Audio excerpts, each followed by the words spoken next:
Welcome to the Wake Up Call for the Soul podcast with Bill and Claire, where we go deep and wide on subjects intended to support our awakening to greater truth, beauty, goodness, freedom, joy, peace, harmony, and love. Hey Claire, how you doing? Hi, I'm doing well today. Good, good. Today's episode is looking to be a little bit different. We don't have a designated topic for our conversation coming in today. So we thought we'd record this and see, if anything comes out that other people might actually want to listen to.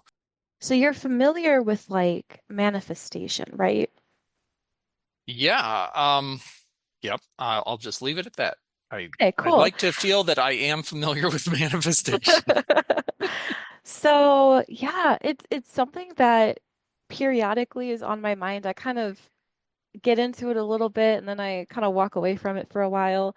Um, I guess I have certain questions kind of surrounding it. I see a lot of discourse like you are a co-creator or like we all have source within us, so then we create, or like we're always manifesting whether we mean to or not. And there's just kind of like all these ideas around it. So I'm curious your Hmm. thoughts on those things as well as just like, I don't know, some people are more into like the psychology around it and some are more into like the really like spiritual, metaphysical parts of it.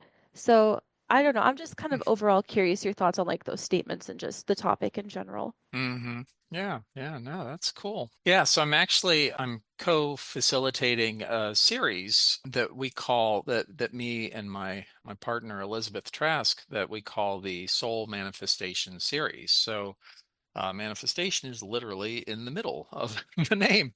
I find it interesting. I spend a decent amount of time these days on Reddit, and one of the subreddits I follow is, I think it's called the Law of Attraction Oh subreddit or yeah. something like that. And so I see such interesting things there. Sometimes I'll reply to some things if I think that there's something that's helpful there. I find a lot of the posts on that subreddit, it's so interesting because like the questions that people will ask.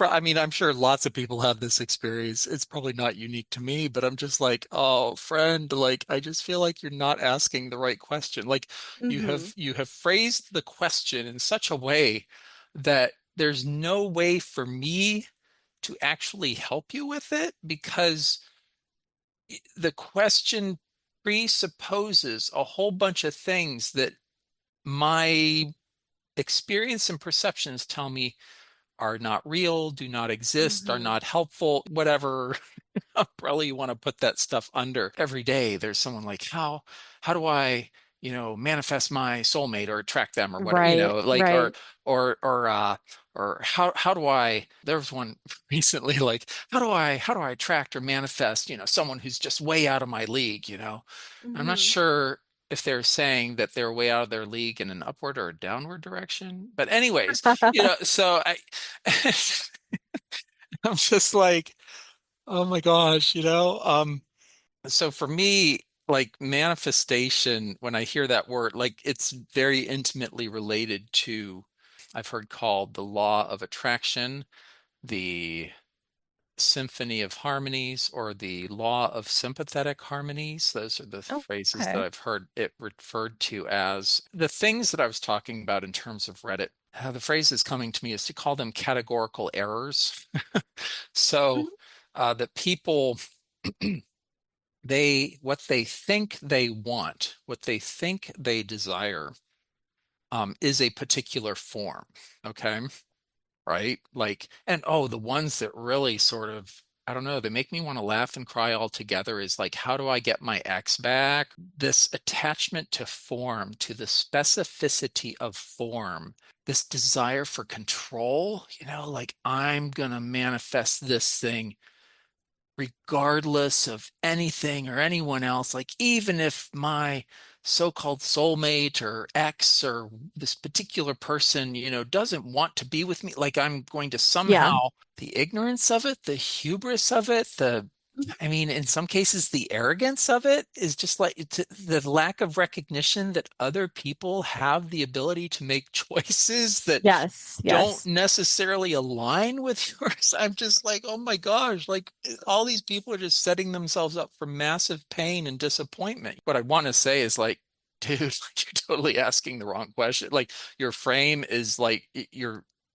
none of this is going to work because you are so in opposition to the laws of the universe and one of these really basic ones that people refer to as like free will, like you're just not gonna, it's not gonna happen for you. It can't Hmm. happen for you. The only way it happens is in these really specific cases is somehow this person are, I mean, are they really sending this person what to me, what I would call unconditional love and acceptance and just saying, you know what, I love you so much that I would love to have you in my life, but if you desire to be free of me, I wish you well on that too. Like that to me is real love. To love someone so much that you want their own freedom and happiness more than your own, you Yes. know, like even if them leaving you would bring you pain or suffering, you would still want that for them because you don't, you know, you don't want to hold them back. You don't want to be, you don't want to be the problem or the issue, or you don't want them to be with you out of pity or regret or shame or guilt. You don't want any of these things. Like Right, real right. love is like, yeah,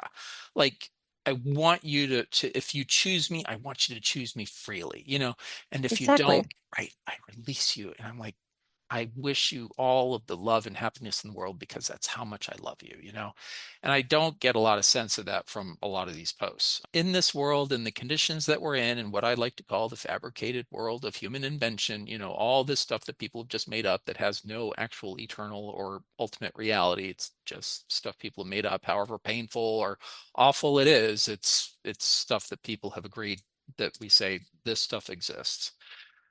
So all these forms that people are trying to attract, it's like they're hollow. It's like they're trying to attract, you know, a 2D image in a 3D universe or something.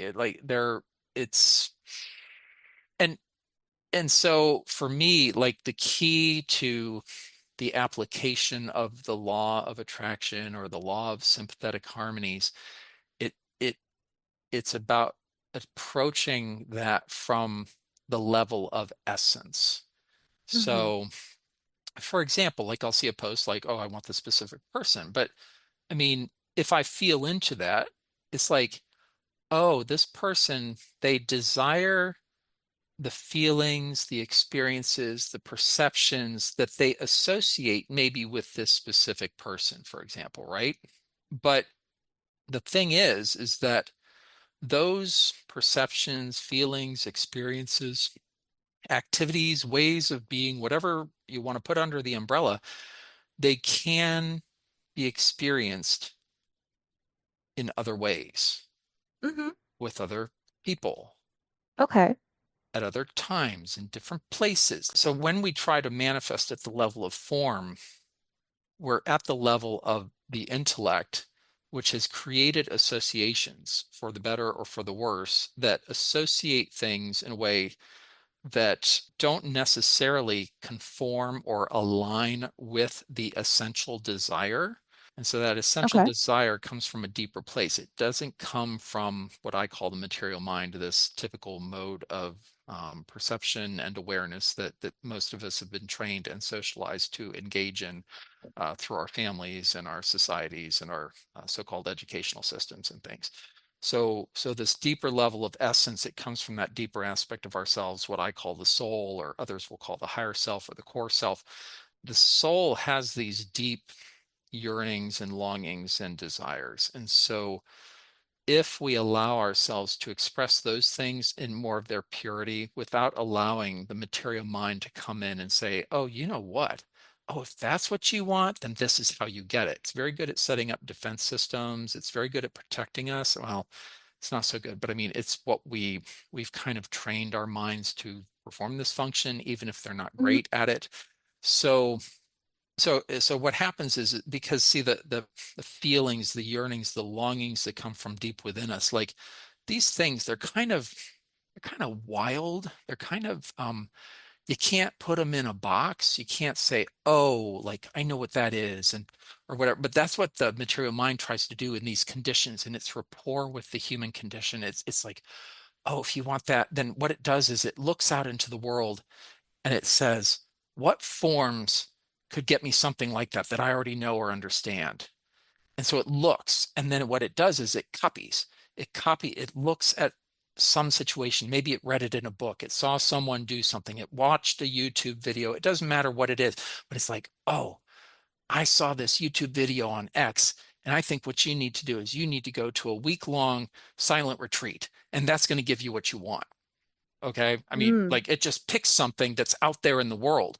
But the thing about soul desires, like these deep things within us, is that they are so individual, that they're so unique, that if we were to follow the essence, if we were to allow that essence to sort of come up within us, to feel it, like to really feel like, what does this feel like? Like, what is this yearning? What is this deep longing that I have? And am I willing to follow that? And the way that I perceive it, it always comes up. I see threads. I see threads of golden light going out from my soul in all of these directions throughout the universe, the omniverse, whatever, the multiverse. Like it's going out, these threads are going out there and they're connected to all of these different potentials and possibilities. And they move and they weave. And so the way I think of it or I feel it is kind of like following these threads, like trusting that these threads are actually out there and that they can attract to me those forms that align with the essence. And the thing is, the forms of the soul, if the soul is allowed to attract to itself what it truly and deeply desires at the level of essence, then the forms that come will be in much greater harmony and alignment with the soul's true desire if it hasn't been hijacked by the mind looking out into the world trying to copy things it's familiar with. Because the material mind in its rapport with the human condition is it's steeped in fear, in anxiety, separation, judgment, doubt, like these kinds of things. And so whenever our material minds come across like this deep feeling that comes up from within us, it like freaks out, right? Because it's like, Hmm. well, I can't control that. I don't know what to do.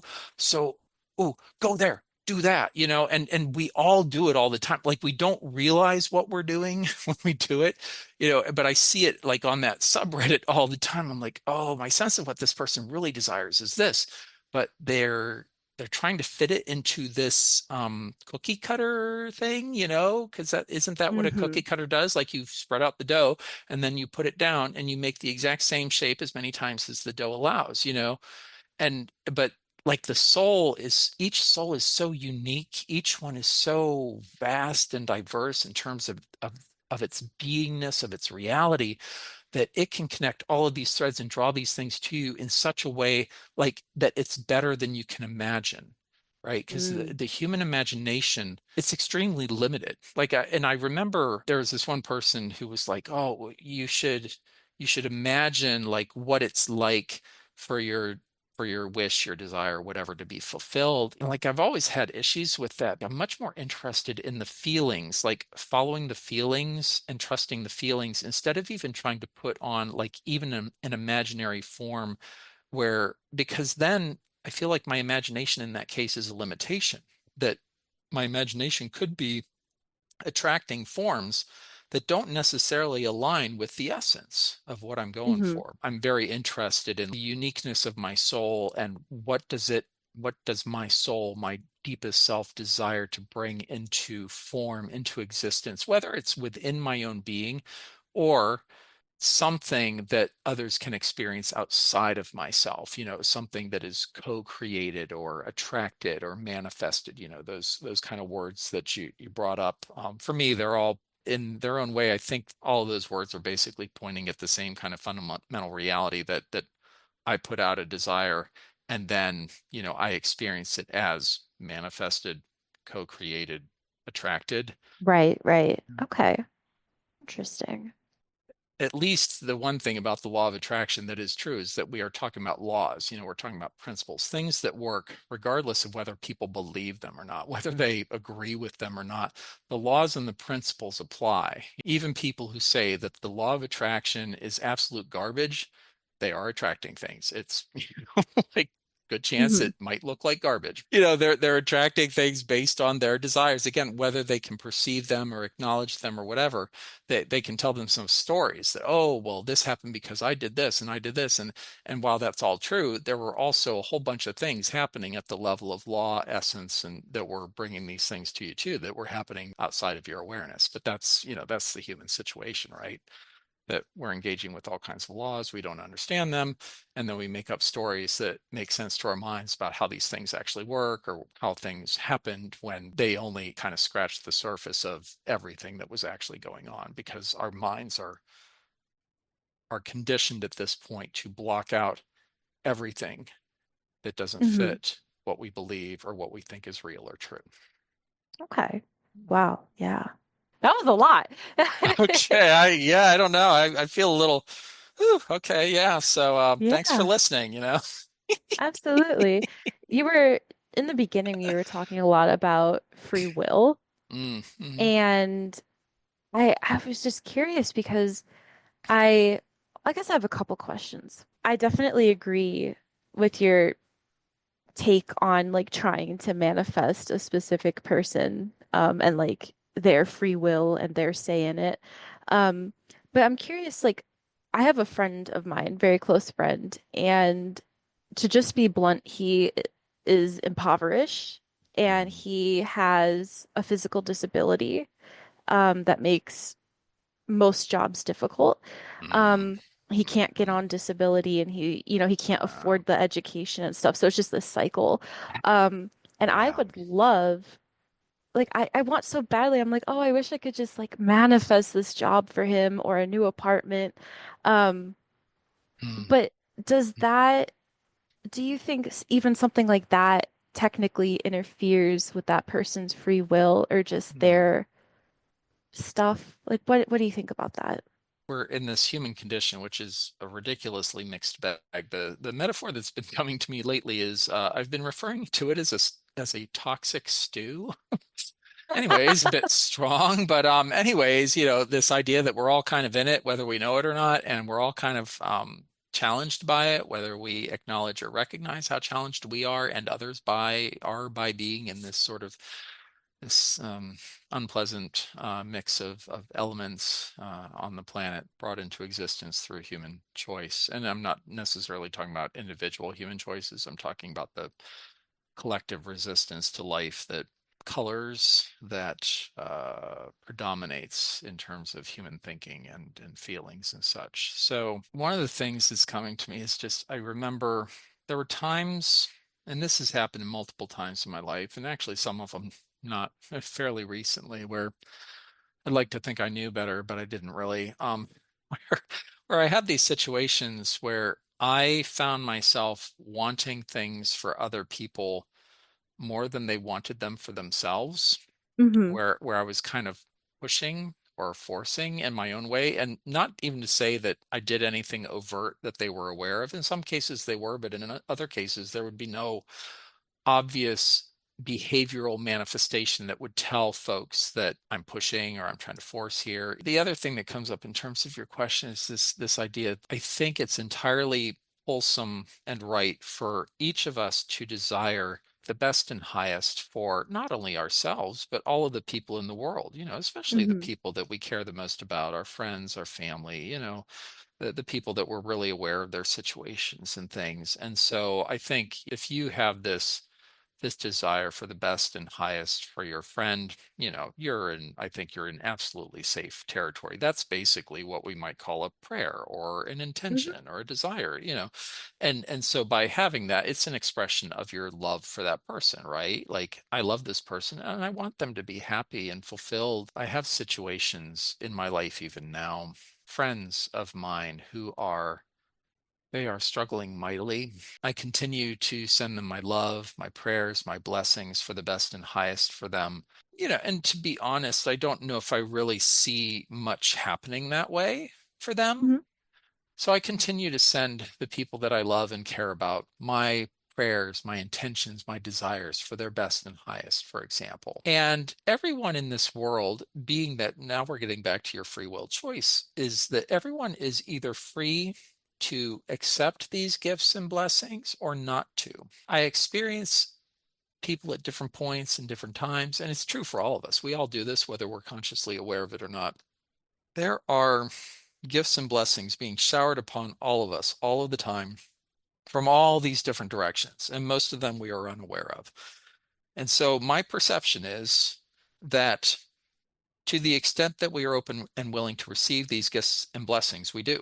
And there's the potential to receive them in real time, right? Like that I could express a desire for you and you sense that wish that I have for you, and you're like, yes, I'm going to take that. And again, most of this right now on the conditions on the planet, it's happening at an unconscious level. Okay, we're not consciously aware that these things are happening, but you accept it and you receive it. And both of us, again, whether we're consciously aware of it or not, it's like we're kind of joyed. It's like, oh, I gave this. Oh, Claire took it. Yay! Like we have this little soul party in the invisible realm that we're either consciously or again, most of the time, not consciously aware of at this point.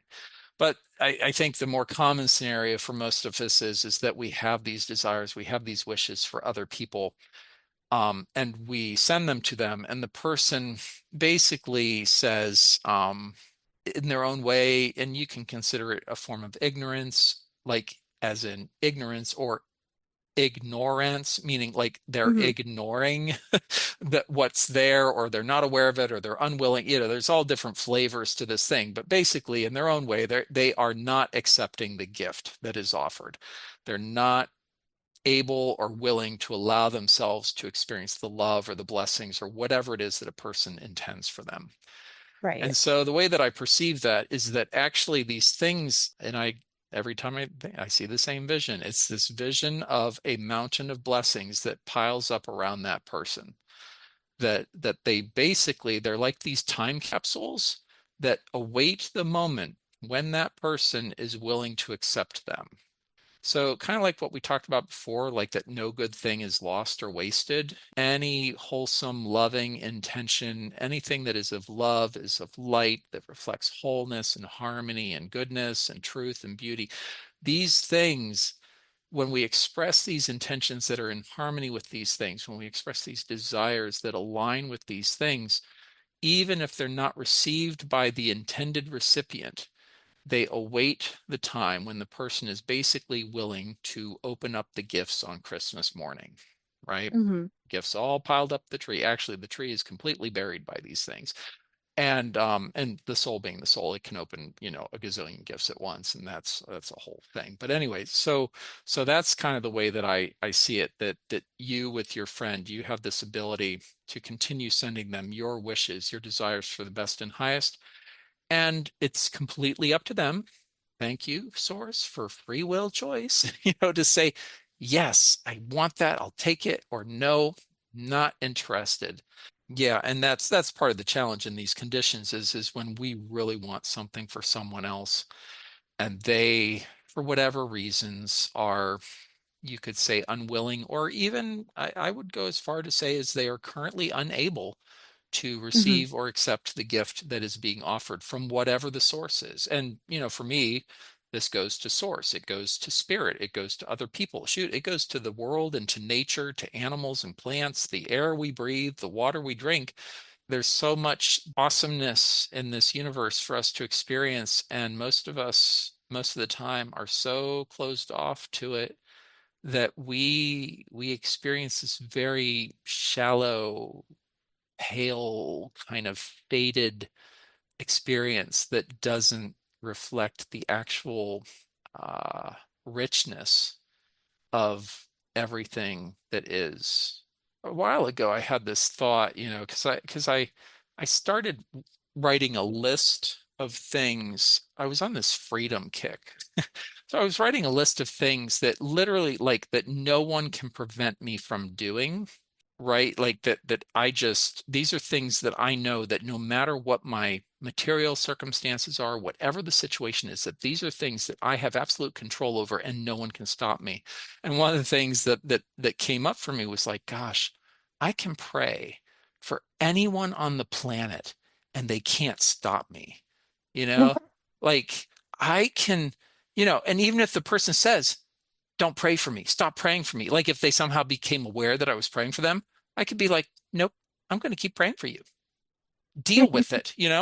And I got a little attitude about the thing and everything, but but there's this truth that and again, it's this reflection of free will that these are very deep and fundamental things that do not rely on anyone or anything else, that I can express. And I can say, I can offer my love to anyone in this world and they can't stop me. Now, they can refuse to receive it, just like I can pray a prayer for someone and they can say, no, I refuse what that prayer says or does or whatever. It's like, fine. It waits there. The highest aspects and elements of it wait for you to receive it. It was reassuring to me for some reason when I went through that phase a few weeks ago of kind of listing all of the things that I'm free to do, that no one can literally stop me. And the interesting thing about all these things was that they were all things that were intended to bring more light and love into this world, and they only depended on my own being. No one else had to cooperate with them because again, I can offer the gift, but no one can stop me from offering it. Right. They can only refuse the gift if they're aware of it, and if they're not open and receptive to it at whatever level of their being. So yeah, so that was kind of an interesting bit there, just like what are the things that are truly free? And I think it was coming up because a lot of people were feeling that they were losing freedoms or losing rights or these kinds of Hmm. things, and I think part of what triggered that for me was just like, well, okay, then what freedom can I claim for myself? Like even in the most dire of circumstances, what can I say like is truly mine and under my control and my dominion, and no one can take it from me? Because people say, oh, well, that person made me angry or whatever. It's like, no, in that moment, I literally have a choice to love that person, like that's an actual choice. That's a real choice, to love someone that might be, doing something that is not where they don't have my best interests at heart, or they don't have the best interests of the people I love and care about at heart. And yet, I can still choose that. So, anyways, I guess that's a little bit more on your free will front. Yeah, yeah. Interesting. Mm. Okay. Hmm. We look forward to you joining us for the rest of our conversation in the next episode. Thank you so much for listening to this episode of Wake Up Call for the Soul with Bill and Claire. May we love ourselves and all more and more with each passing moment. We wish you the very best and highest. Until next time.